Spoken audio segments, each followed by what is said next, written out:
अस्सलामुअलैकुम स्टूडेंट्स, आज हम अपना विजुअल फिजियोलॉजी का नेक्स्ट लेक्चर स्टार्ट करेंगे, जिसमें हमने लार्ज इंटेस्टाइन के फंक्शन, उसकी मूवमेंट और जो उसकी सेक्रीशंस हैं उसको देखना है। और साथ हम डेफिकेशन रिफ्लेक्स देखेंगे कि वो क्या चीज़ है। तो अब तक हमने अपना GIT का उसकी फंक्शन एनाटॉमी देखी है। हमने उसकी ये देखी है कि जो स्मॉल स्टमक है उसकी क्या मूवमेंट्स हैं, क्या फंक्शन है, स्मॉल इंटेस्टाइन के क्या मूवमेंट्स हैं, उसके फंक्शन है, उसकी सिक्रीशंस है। और आज हम लार्ज इंटेस्टाइन और उसकी सिक्रीशंस को देखेंगे। चलें आज का लेक्चर स्टार्ट करते हैं। बिस्मिल्लाहिर्रहमानिर्रहीम। Function, secretion and motility of large intestine आज का हमारा टॉपिक है। तो सबसे पहले हम फंक्शनल एनाटमी देखें कि लार्ज इंटेस्टाइन की फंक्शनल एनाटमी क्या है। तो सिंपली ये आपके स्मॉल इंटेस्टाइन जहाँ ख़त्म होती है, जिसको इलियोसिकल वाल्व कहते हैं, वहाँ से लेकर ये आपके एनस के पार्ट तक ये प्रोलॉन्ग करती है। आपकी लार्ज इंटेस्टाइन के यहाँ से करती है, स्टार्ट कहाँ से होती है, जहाँ स्मॉल इंटेस्टाइन ख़त्म हो रही है और एनस तक ये जाती है। तो इलियोसिकल वाल्व से लेकर ये एनस तक प्रोलॉन्ग करती है। अब जो लार्ज इंटेस्टाइन है, इसके फर्दर पार्ट्स हैं। तो सबसे पहला जो पार्ट होता है वो सीकम होता है, ये वाला पार्ट, ये पार्ट। तो ये जो पार्ट है जहाँ स्मॉल इंटेस्टाइन ख़त्म होती है, साथ ही उसके अपेंडिक्स का पोर्शन होता है। ठीक है। दूसरे नंबर पे असेंडिंग कोलन, फिर ट्रांसफर कोलन, फिर डिसेंडिंग कोलन, फिर सिग्मोइड कोलन और पेल्विक कोलन, जहाँ पे फीसिस की डेपोजिशन हो रही होती है। फिर रेक्टम आ जाता है और लास्ट में एनल कैनाल आ जाती है। तो ये देखें, सबसे पहले ये इलियोसिकल वाल्व के साथ ये अपेंडिक्स है, उसके बाद असेंडिंग कोलन, फिर ये ट्रांसवर्स कोलन, फिर ये डिसेंडिंग कोलन और सिग्मोइड कोलन, और फिर उसके बाद ये रेक्टम, और इसके बाद एनस की कैनाल आ जाती है। ठीक है। अब हम इसके वॉल्व्स का स्ट्रक्चर देखें तो ये बेसिकली 4 लेयर से मिलके बनी होती है। तो जो सबसे बाहर वाली लेयर है उसको सीरस लेयर बोलेंगे या पेरिटोनियम बोलेंगे। ठीक है। अब जो मस्कुलर, दूसरे नंबर पे मस्कुलर लेयर होती है, जिसके अंदर लॉन्गिट्यूडनल और इनर सर्कुलर लेयर होती है, मसल्स की लेयर्स होती हैं। एक होती हैं लॉन्गिट्यूडनल लेयर्स और दूसरी होती हैं सर्कुलर। जो लॉन्गिट्यूडनल लेयर्स हैं उसके भी आगे से वो 3 बैंड्स होते हैं लॉन्ग, जिसकी वजह से ये जो आपकी इंटेस्टाइन है वो डिफर करती है स्मॉल इंटेस्टाइन से। तो ये टीना कोलाई क्या है, और जो आपकी सारी लार्ज इंटेस्टाइन है ये छोटे छोटे गोल पाउचेस से मिलके बनी होती है। ये देखें, जो टीना कोलाई है, ये देखें, ये लॉन्ग 3 बैंड्स होते हैं इस तरह के, जिसकी वजह से आपकी जो ये स्टेबल होती है लार्ज इंटेस्टाइन। अब लार्ज इंटेस्टाइन का स्ट्रक्चर इस तरह गोल गोल बोलस होते हैं, बोलस कैरिंग गोल गोल सर्कुलर स्ट्रक्चर्स होते हैं ये इस तरह के। तो इस सिग्मोइड पार्ट्स को बोलते हैं, ये जो गोल गोल सर्कुलर पार्ट्स हैं, हिस्टेरा बोलते हैं इसको।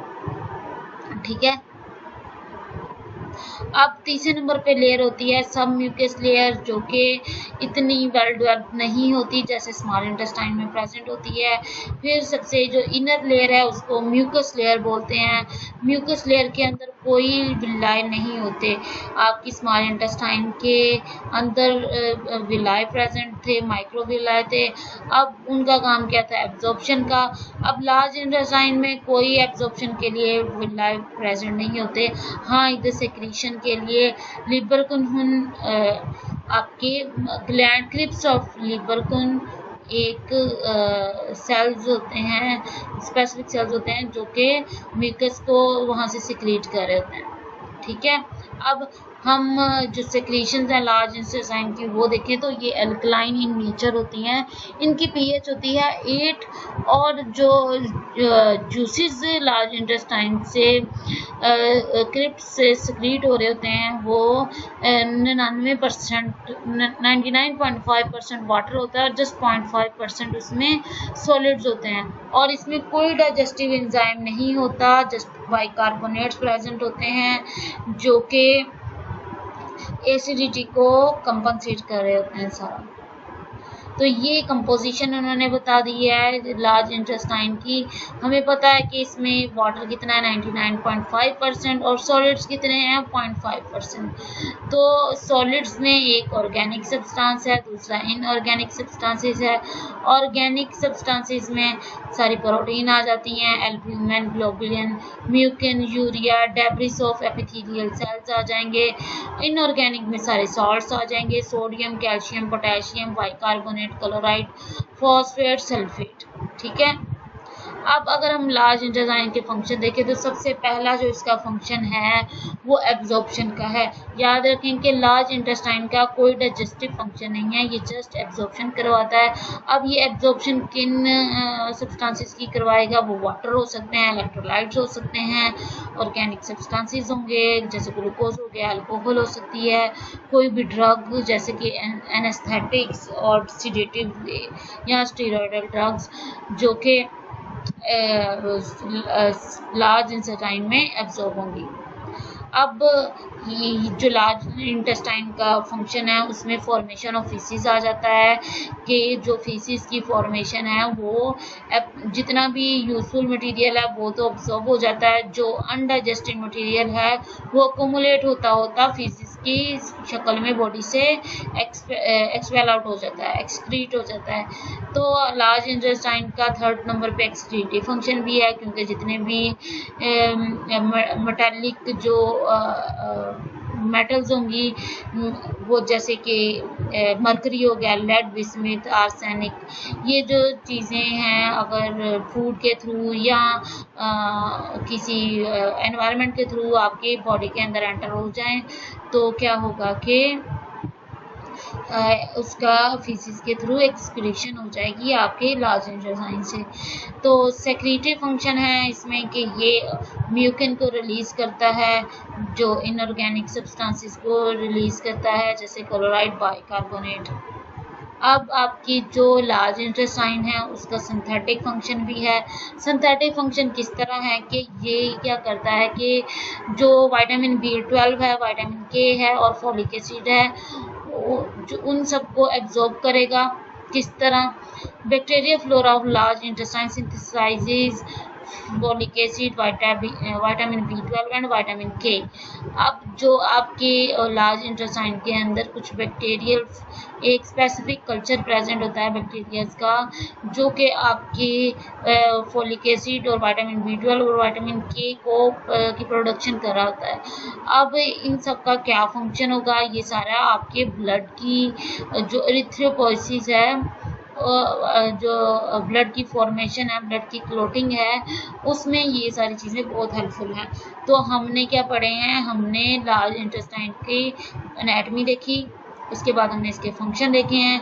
लार्ज इंटेस्टाइन के जो फंक्शन है सबसे पहले एब्जॉर्प्टिव फंक्शन है, ये पानी, इलेक्ट्रोलाइट्स, ऑर्गेनिक सब्सटेंसेस, अल्कोहल और जो सीडेटिव जो ड्रग्स हैं, सीडेटिव हैं, स्टीरॉयडल हैं, एनेस्थेटिक्स हैं, उन सबको ये क्या करता है? एब्जॉर्ब कर लेता है। दूसरे नंबर पे हमने देखा कि ये फीसिस की फॉर्मेशन करवा रहा है, जो अनडाइजेस्टेड फूड है वो जो यूजफुल मटीरियल एब्जॉर्ब हो जाता है, रीएब्जॉर्ब हो जाता है, और जो वेस्टेड मटेरियल है वो अकोमुलेट होता फीसिस की फॉर्म में आ जाता है।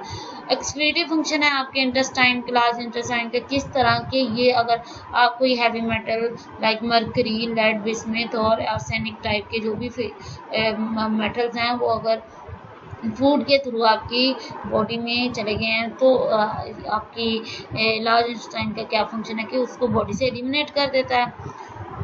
आपकी लार्ज इंटेस्टाइन सेक्रेटरी फंक्शन भी परफॉर्म करती है, किस तरह के ये इनऑर्गेनिक सब्सटेंसेस और म्यूकन को रिलीज कर रही होती है। अब आपकी लार्ज इंटेस्टाइन सिंथेटिक फंक्शन किस तरह परफॉर्म करती है कि इसके अंदर बैक्टीरियल फ्लोरा प्रेजेंट होता है जो कि विटामिन B12, विटामिन K और फोलिक एसिड को बना रहा होता है, जिसकी वजह से इरिथ्रोपोइटिक एक्टिविटी परफॉर्म हो रही होती है। अब आपकी जो लार्ज इंटेस्टाइन है उसकी मूवमेंट्स को देखें। हमने पहले उसकी फंक्शन एनाटॉमी देखी, उसके बाद उसके फंक्शन क्या है, अब देखते हैं मूवमेंट क्या है। लार्ज इंटेस्टाइन के अंदर बहुत स्लो मूवमेंट्स हो रही होती हैं मिक्सिंग की, पर इसके दौरान जो मूवमेंट्स हो रही होती हैं वो मिक्सिंग की है, प्रोपल्सिव मूवमेंट है और एब्जॉर्प्टिव फंक्शन है। ठीक है, तो दो तरह की मूवमेंट्स हैं। सबसे पहले मिक्सिंग मूवमेंट्स जिसको हम सेगमेंटेशन कंट्रैक्शन बोलते हैं, और प्रोपल्सिव मूवमेंट जिसमें मैस पेरिस्टालसिस होता है। ठीक है, हम लार्ज इंटेस्टाइन की मूवमेंट्स देख रहे हैं, दो तरह की होती हैं। एक होती है मिक्सिंग मूवमेंट्स जिसको हम सेगमेंटेशन कॉन्ट्रैक्शन बोलते हैं।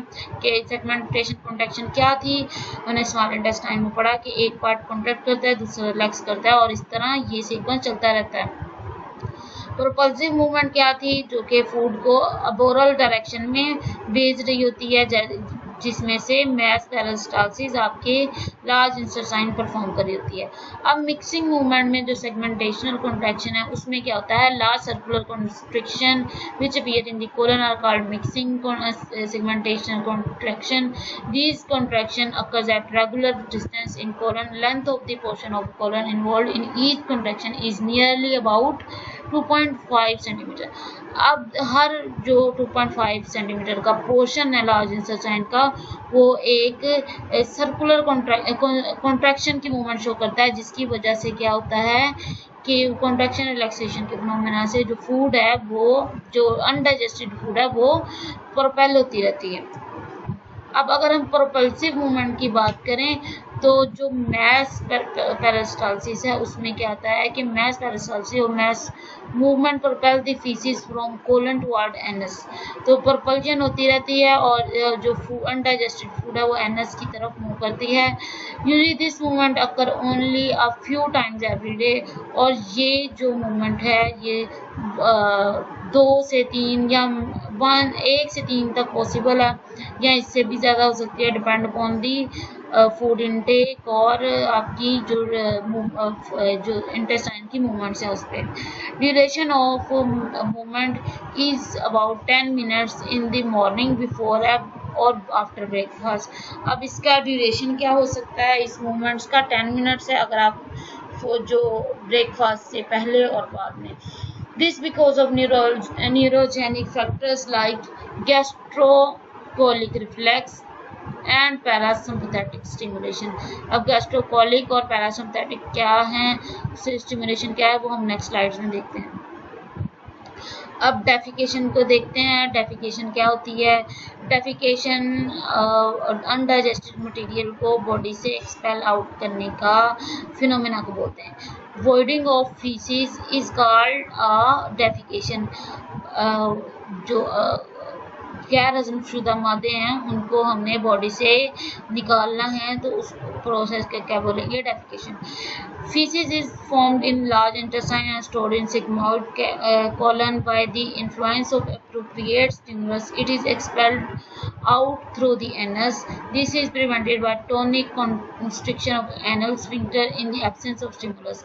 अब जो आपकी अनडाइजेस्टेड फूड है वो सिग्मोइड कॉलन में जाके स्टोर हो जाती है।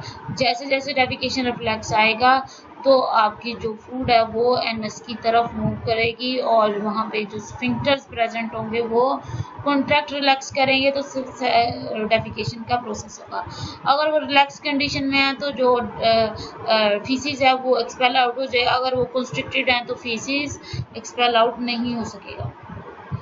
अब डेफिकेशन रिफ्लेक्स कैसे जनरेट होता है कि जैसे ही जो मैस मूवमेंट्स हो रही हैं जो प्रोपेल कर रही हैं अनडाइजेस्टेड फूड को सिग्मोइड कॉलन की तरफ, ताकि वहाँ जाके फीसिस स्टोर हो जाए, तो इसमें क्या होता है कि जैसे ही फीसिस वहाँ स्टोर होता है तो आपकी जो डेफिकेशन की डिज़ायर है वो इंक्रीज़ हो जाती है अब ये जो डेफिकेशन की डिज़ायर है ये कैसे प्रोड्यूस होती है कि जैसे ही जो अनडाइजेस्टेड मटेरियल है सिग्मॉइड कॉलन में आता है तो उधर का प्रेशर 20 से 25 सेंटीमीटर ऑफ वाटर इंक्रीज कर जाता है। अब वो जो इंक्रीज इन प्रेशर है वो क्या करता है कि आपके जो डेफिकेशन का रिफ्लेक्स है उसको इंड्यूस करवाता है। अब ये जो रिफ्लेक्स है ये आपकी फूड के साथ वाटर इनटेक या टी इनटेक या कॉफ़ी के साथ ये इंक्रीज हो जाता है। अब ये पर्सन टू पर्सन वेरी करता है कि आया कि उसको कॉफ़ी से ये रिफ्लेक्स इंक्रीज करता है या टी से या वाटर से। अब एक्ट ऑफ डेफिकेशन के प्रोसेस के दौरान होता क्या क्या है वो देखते हैं। जैसे ही act of defecation is proceeded by voluntary effort like assuming an appropriate posture, voluntary relaxation of external sphincter and the contraction of abdominal content by voluntary contraction of abdominal muscles। तो जैसे ही डेफिकेशन का process होता है ये induce कैसे होता है, जैसे ही आप किसी रिलैक्स पोस्चर में हो, जैसे बाथ सिटिंग का पोस्चर है। अब ये डिपेंड करता है कि कल्चर टू कल्चर के जो पोस्चर एज्यूम करते हैं लोग वो कौन सा है। तो जैसे ये पोस्चर करेंगे एज्यूम तो जो स्फिंक्टर होगा वो रिलैक्स करेगा तो डेफिकेशन का प्रोसेस इजीली पॉसिबल होगा। Usually the rectum is empty. Normally क्या होता है रेक्टम एम्प्टी होता है। जैसे ही आपने फूड इनटेक लिया, ये सारी मैस मूवमेंट्स हुई आपके सिग्मोइड पोर्शन में, अनडाइजेस्टेड फूड आई, जैसे वो आएगी तो ये जो डेफिकेशन रिफ्लेक्स है ये स्टार्ट हो जाएगा। ठीक है। अब the process of defecation involves the contraction of rectum and relaxation of internal and external sphincter। जैसे ही defecation reflex स्टार्ट होगा, अब defecation के प्रोसेस के दौरान क्या होगा कि रेक्टम कंस्ट्रिक्ट करेगा, जो स्फिंक्टर जो के फीसिस को वो रेक्टम के अंदर कंट्रोल किए हुए थे वो क्या करेंगे, जैसे स्फिंक्टर रिलैक्स होंगे रेक्टम कॉन्टैक्ट करेगा, जो फीसिस होगा वो एक्सपेल आउट हो जाएगा एनस के थ्रू। अब जो इंटरनल एनल स्फिंक्टर हैं, एक्सटर्नल एनल स्फिंक्टर हैं, वो किस तरह के होते हैं दोनों। जो इंटरनल स्फिंक्टर हैं वो स्मूथ मसल्स के होते हैं, जो एक्सटर्नल होते हैं वो स्केलेटल मसल होते हैं। जो एक्सटर्नल है वो अब हमारे वॉलंटरी कंट्रोल में होते हैं। अब जो इंटरनल स्मूथ मसल्स हैं वो क्या हैं, इनवॉलंटरी होते हैं और उसकी जो इनर्वेशन है वो पैरासिम्पैथिक नर्व फाइबर के थ्रू होती है, पेल्विक नर्व्स के थ्रू। ठीक है। और जो एक्सटर्नल स्फिंक्टर हैं वो स्केलेटल मसल्स के होते हैं। अब इसमें सोमैटिक नर्व फाइबर्स सप्लाई करते हैं और पोडेंडल नर्व्स के थ्रू इनको सप्लाई आती है। अब जो पोडेंडल नर्व है वो हमेशा एक्सटर्नल स्फिंक्टर को कंस्ट्रिक्टेड रखती है। जैसे पोडेंडल नर्व की सप्लाई रुकेगी वैसे ही एक्सटर्नल स्फिंक्टर रिलैक्स हो जाएगा और डेफिकेशन का प्रोसेस होगा। अब गैस्ट्रोकोलिक रिफ्लेक्स क्या होता है। Gastrocolic reflex is the contraction of rectum followed by the desire for defecation cause the distension of stomach by food। जैसे ही रेक्टम कॉन्ट्रैक्ट किया, फूड को डेफिकेट किया गया, उसके बाद क्या होगा कि आपका स्टमक में दोबारा स्पेस क्रिएट हो जाएगी फूड इनटेक के लिए। It is mediated by intrinsic nerve fiber of GI tract। This reflex causes only a weak contraction of rectum but it initiates defecation reflex। ठीक है। अब जैसे ही ये इंट्रिंसिक फाइबर्स इनर्वेट होंगे, वीक कॉन्ट्रैक्शंस आ जाएंगी आपके रेक्टम के अंदर और डेफिकेशन रिफ्लेक्स स्टार्ट हो जाएगा। अब पाथवे क्या है डेफिकेशन रिफ्लेक्स का, कि जब आपकी फूड रेक्टम के अंदर पहुंचेगी वहां से सिग्नल जाएंगे आपके जो एफ्रंट नर्व्स है पेल्विक नर्व्स की जो एफ्रंट फाइबर्स हैं वो क्या करेंगे, जो सैक्रल रीजन का स्पाइनल कॉर्ड है उसके अंदर जाके सिग्नल्स देंगे। ठीक है। जैसे ही वहाँ पे प्रोसेसिंग होगी एफ्रंट नर्व फाइबर्स के थ्रू जो सप्लाई है वो आपके जो रेक्टम है उस तरफ आएगी पेल्विक नर्व्स के थ्रू। ठीक है। जिसकी वजह से क्या होगा कि इंटरनल स्फिंक्टर जब रिलैक्स हुआ, फूड डेफिकेट होगी, जो फीसिस है वो डेफिकेट होगा और एक्सटर्नल स्फिंक्टर रिलैक्स होगा और उसके बाद फूड की और जो पोडेंटल नर्व की सप्लाई है वो रुक जाएगी। अब ये देखो इधर पूरा प्रोसेस बताया हुआ है कि आपकी जो यहाँ पे जैसे फूड आई उसने क्या किया, जो यहाँ रेक्टम से सिग्नल कहाँ गया, आपके जो सैक्रल रीजन के स्पाइनल कॉर्ड है उस उधर तक। ठीक है, अब उसमें क्या होगा कि आप वो मोटर सप्लाई देंगे इन्फ्रंट नर्व फाइबर के थ्रू। तो जो मोटर सप्लाई है वो आपके डिसेंडिंग कोलन में जाएगी, असेंडिंग में जाएगी और सिग्मोइड पार्ट में जाएगी और रेक्टम में और उसके इंटरनल स्फिंक्टर में। तो ये जाके उन सबको रिलैक्स कर देगी और रेक्टम को कॉन्टैक्ट कर देगी। जब ये रेक्टम को कॉन्टैक्ट करेगी और इंटरनल स्फिंक्टर को रिलैक्स करेगी तो क्या होगा कि आपका जो फूड है वो डेफिकेट हो जाएगी। ठीक है,